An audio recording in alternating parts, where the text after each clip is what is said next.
Demo ratusan para pencari kerja di depan kantor pengelola kawasan industri MM 2100 ricu.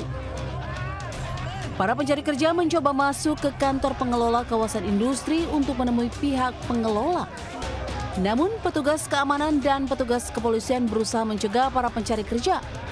Akibatnya saling dorong tidak terhindarkan. Para pencari kerja ini kesal lantaran pihak pengelola kawasan industri dianggap tidak mementingkan warga sekitar. Mereka meminta kepada pihak ketenagakerjaan lebih mengutamakan warga lokal di Kabupaten Bekasi. Pasca kericuhan, satu orang yang diduga sebagai provokator sempat diamankan petugas kepolisian. Namun polisi akhirnya melepaskannya karena mengundang reaksi dari pengunjuk rasa lainnya. Dari Kabupaten Bekasi, Jawa Barat, Didit Junaidi, iNews melaporkan.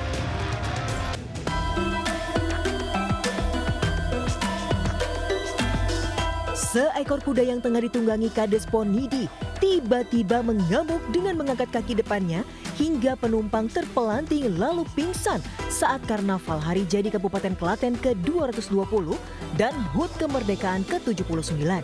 Petugas keamanan dan warga yang ada di lokasi segera membawa korban ke RSUP Dr. Suraji Tirtonegoro.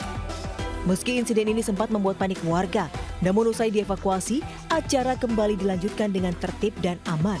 Total ada 44 kontingen kendaraan hias dari sejumlah instansi pemerintah, BUMN, BUMD, dan swasta. Dari Klaten, Jawa Tengah, Saiful Effendi, iNews melaporkan. Bukannya menjadi panutan, seorang oknum guru di Garut, Jawa Barat malah melecehkan 10 siswanya. Ironisnya, aksi bejat pelaku sudah dilakukan sejak tahun 2021 tanpa ada yang berani melapor.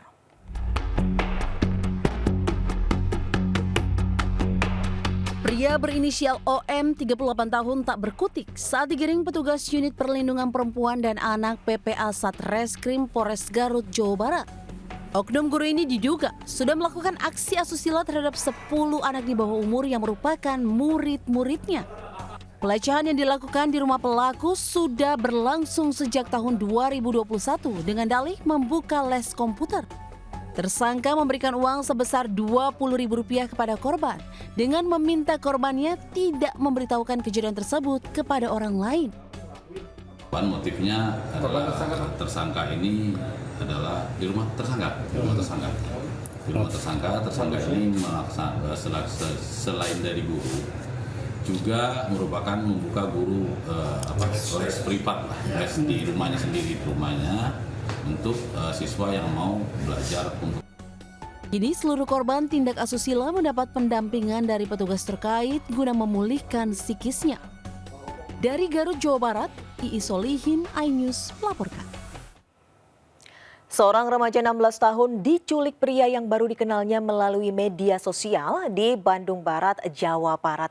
Sementara di Jakarta, seorang mak-mak tega menjual gadis di bawah umur seharga Rp1 juta untuk sekali kencan.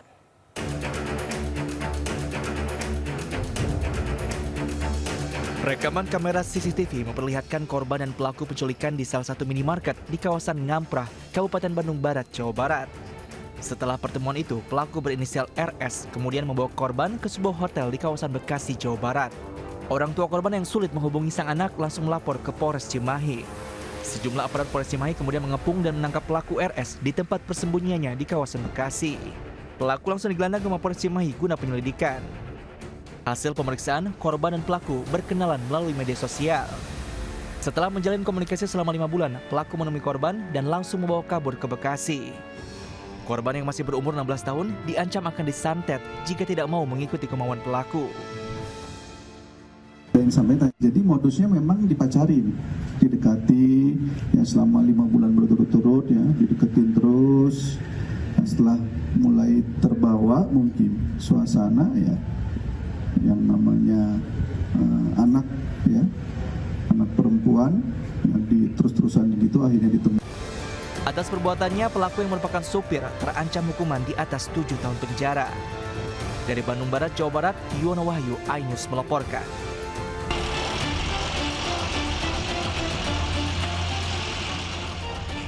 Ibu muda berusia 21 tahun ditangkap anggota Polsek Tambora karena menjual seorang remaja berusia 15 tahun kepada pria hidung belang. Dengan iming-iming uang, telepon genggam, dan apartemen, pelaku menjual korban seharga Rp1 juta. Pelaku mengambil untung sebesar Rp400.000 untuk sekali kencan. Aksi pelaku berhasil diketahui keluarga korban yang curiga dengan perubahan sikap anaknya. Setelah mendapat pengakuan korban, keluarga melaporkan pelaku ke polisi. Jadi pelaku sudah berhasil kita amankan dengan inisial NE, umur 21 tahun. Terus untuk motif pelaku menawarkan kepada si korban adalah dengan mendapatkan keuntungan. Kemudian dengan kesepakatan yang ada, kemudian mereka terjadilah perkara tersebut. Karena berdasarkan kesepakatan, penjualan keperawanan itu seharga Rp1 juta. Untuk pelaku dapat keuntungan Rp400.000.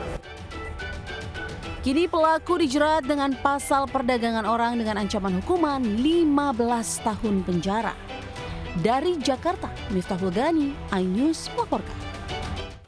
Sebuah mobil sedan mewah ludes terbakar di Jalan Perintis Kemerdekaan Kota Bandung, Jawa Barat. Sementara di Jember, Jawa Timur, minibus terjun ke sungai usai menabrak sepeda motor.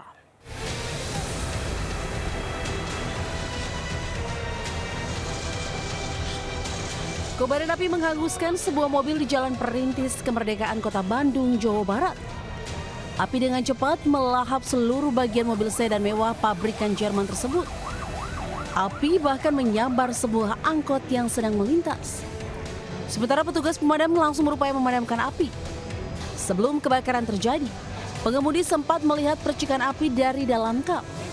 Api tiba-tiba membesar ke seluruh bagian depan mobil. Sementara itu di Jember, Jawa Timur, minibus terjun ke Sungai Bondoyudo setelah menabrak sepeda motor di Desa Rowo Tengah, Kecamatan Sumber Baru. Warga berupaya menolong korban dalam mobil, 4 orang akhirnya selamat. Sementara pengendara motor ditemukan warga dalam kondisi meninggal dunia. Jasad korban yang sempat terbawa arus sungai langsung dibawa ke Puskesmas Sumber Baru. Setelah lebih dari 2 jam, mobil bisa dievakuasi dari dalam sungai. Kini kasus kecelakaan ditangani jajaran Polantas Resor Jember. Tim Liputan iNews melaporkan. Pemirsa, aksi bajing loncat mencuri muatan truk yang melintas di kawasan Mabar, Kota Medan, Sumatera Utara viral di media sosial.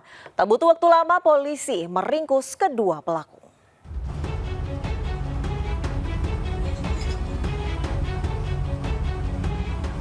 Viral, 2 orang pelaku bajing loncat beraksi di Jalan Komodor Laut Yosudarso, Kelurahan Mabar, Kecamatan Medan Deli, Kota Medan. Salah seorang pelaku memanjat truk yang tengah melaju. Sementara seorang pelaku lainnya yang mengendarai motor menunggu hasil curian berupa velg ban mobil bekas yang dijatuhkan dari atas truk. Setelah viral, kedua pelaku yakni PR 24 tahun dan FN 32 tahun akhirnya ditangkap polisi. Kepada polisi mereka mengaku mengincar truk bak terbuka yang melintas di persimpangan Mabar. Ada berita viral di Instagram terkait adanya bajing loncat di sekitar Yosudarso Mabar. Kita langsung bergerak cepat melakukan penyelidikan dan berhasil mengamankan kedua pelaku sesuai dengan berita viral yang beredar. Kita amankan lengkap dengan barang bukti, 1 buah velg dan sepeda motor yang orang juga pelaku pakai. Modusnya mereka mengendarai sepeda motor melintas di Jalan Yosudarso. Ketika nanti ada truk membawa barang, mereka panjat. Mereka kejar, 1 orang panjat ke atas dan mengambil barang yang di atas. Kini kedua pelaku beserta barang bukti sebuah velg ban mobil bekas dan 1 unit sepeda motor berhasil diamankan polisi. Dari Medan, Sumatera Utara, Yuda Bahar, iNews melaporkan.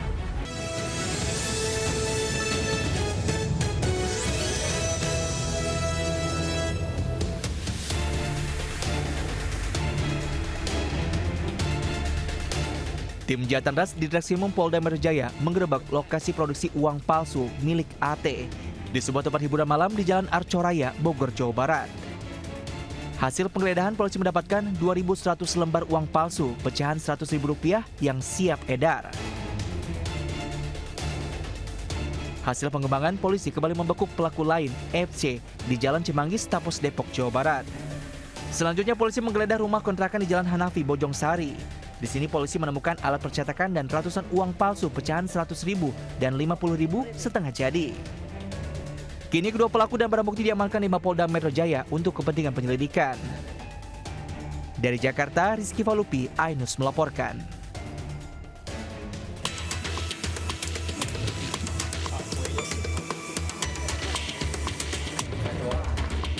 Tim Sussat Narkoba Polres Tangerang menangkap S dari rumahnya di wilayah Purwakarta, Jawa Barat. Pria ini mengolah ganja menjadi camilan kue kering. Pelaku mengaku telah membuat kue kering rasa ganja selama 3 bulan terakhir dan menjualnya melalui teman, keluarga, dan kerabat. Dari tangan pelaku, polisi mengamankan 102 keping kue kering rasa ganja. Penangkapan pelaku S merupakan pengembangan dari kasus sebelumnya dengan total barang bukti 140 kg ganja kering. Tersangka S, kami mengamankan narkotika sebanyak 91,2 gram. Berikut kue atau cookies yang di dalamnya mengandung THC atau ganja sebanyak 102 keping. Hingga kini polisi masih mengejar bandar besar ganja para pelaku yang identitasnya sudah diketahui. Dari Tangerang Selatan, Banten, Nunung Purnomo, Ainus melaporkan. Pemirsa, polisi terus mengembangkan kasus tewasnya dokter PPDS Undip yang diduga nekat mengakhiri hidup di kamar indekosnya. Penyidik mendapati dugaan perundungan usai memeriksa rekan korban.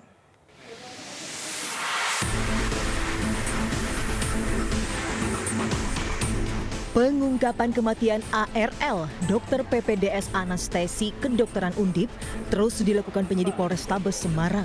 Selain memeriksa buku catatan harian korban, polisi juga memeriksa rekan sejawat, teman, dan keluarga saat menjalani masa perkuliahan di Anestesi Kedokteran Undip. Hasilnya polisi menemukan kejanggalan terkait obat yang disuntikan pada korban. Obat yang seharusnya digunakan untuk menyuntikkan pasien saat pembedahan malah disuntikan ke korban dengan dosis lebih, yakni sekitar 3 ml. Terkait dugaan perundungan, polisi juga masih memeriksa teman-teman korban di Fakultas Kedokteran Undip. Ya, dugaan perundungan. Tim sedang bekerja, kemudian minggu ini kita akan melakukan pemeriksaan terhadap circle teman-teman almarhumah, kemudian orang tua, sahabat-sahabat sesama dokter untuk sedang kita periksa. Mulai hari ini sudah kita lakukan pemeriksaan. Sebelumnya, ARL, seorang mahasiswi PPDS Kedokteran Undip, ditemukan tewas di dalam kamar kosnya, Jalan Lempong Sari Raya, Gajah Mungkur, Semarang. Korban diduga nekat mengakhiri hidupnya dengan cara menyuntikkan obat anestesi dosis tinggi ke tubuhnya. Dari Semarang, Jawa Tengah, Kristadi Ainus melaporkan. Pemirsa, gara-gara antrean, keributan antar peserta pawai pecah hingga terjadi kerusuhan di Bukit Tinggi, Sumatera Barat. Kericuhan juga terjadi saat penyegelan puluhan ruko di Simpang 3 Jombang, Jawa Timur.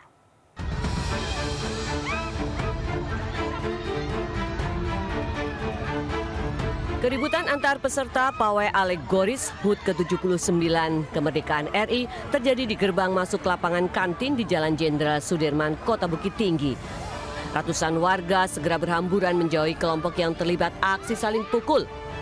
Keributan dipicu peserta nomor urut 105 memotong antrian hingga ke nomor 70-an. Panitia sempat menegur, tapi peserta nomor 105 malah menyalakan meriam bambu hingga bunyinya memicu kemarahan warga dan terjadi keributan.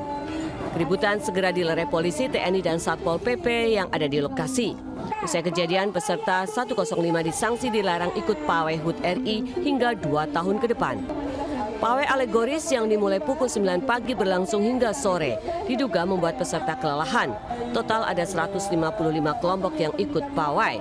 Pawai dimulai dari lapangan kantin lalu mengular di sepanjang Jalan Sudirman hingga finish di kawasan pedestrian Taman Jam Gadang. Dari Bukit Tinggi, Sumatera Barat, Wahyu Sikumbang, Ainus melaporkan.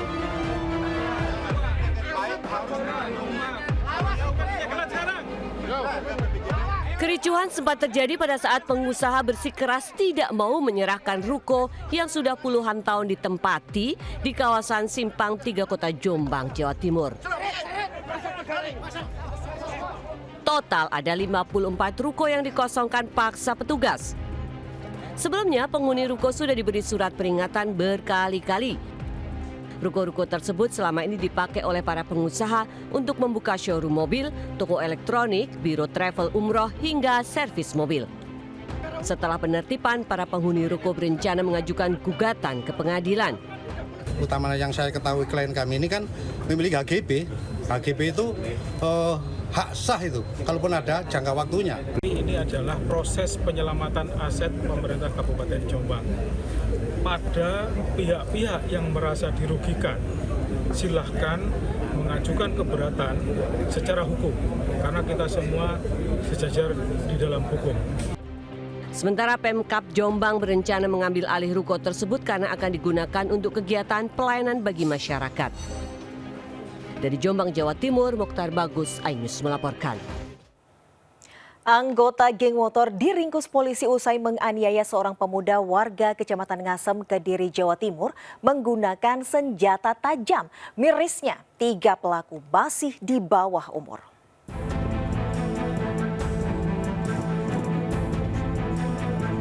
Polisi menggelandang 8 pemuda yang sudah sangat meresahkan akibat melakukan penganiayaan seorang pemuda di Kediri. Ironis, 3 pelaku selalu membawa senjata tajam dan martil saat konvoi keliling kampung untuk mencari musuh. Aksi penganiayaan itu dipicu pelaku saling ejek dengan korban di media sosial. Selang beberapa waktu, pelaku bertemu di jalan hingga para pelaku menganiaya korban. Para pelaku menganiaya menggunakan parang dan martil hingga korban mengalami luka parah. Dan ada selang, jadi mereka salah satunya adalah memukul kepala dengan menggunakan palu. Kemudian ada juga memakai selang dan parang. Oh tidak, memang ini kan di medsos mereka sudah ada saut-sautan dan demikian. Lalu kemudian mungkin mereka... Para pelaku dijerat pasal pengeroyokan dengan hukuman maksimal 9 tahun penjara. Dari Kediri, Jawa Timur, Afnan Subagio, iNews melaporkan. Pemirsa, ratusan kios di Pasar Krian, Kabupaten Sidoarjo, Jawa Timur ludes terbakar. Api muncul pada dini hari dari area tengah pasar.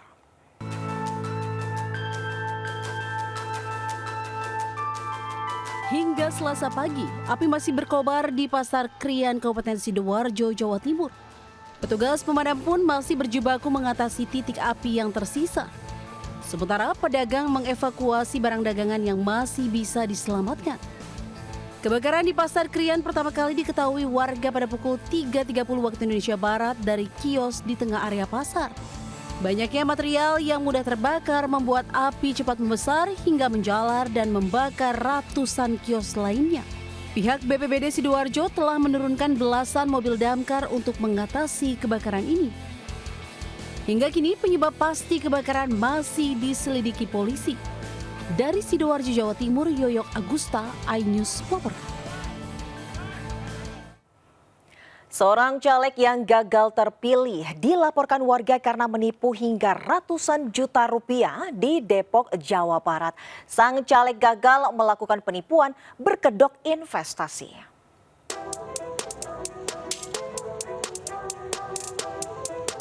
Sambil membawa bukti, sejumlah orang mendatangi kantor polisi untuk melaporkan penipuan yang dilakukan seorang caleg gagal di Depok, Jawa Barat. Korban mengaku pelaku AF menjanjikan keuntungan dengan modus investasi. Sebelumnya korban sempat mendatangi AF dan akan memviralkan kasus penipuan yang dilakukannya. Tetapi pelaku tidak kooperatif dan tidak mau mengembalikan uang investasi yang mencapai ratusan juta rupiah.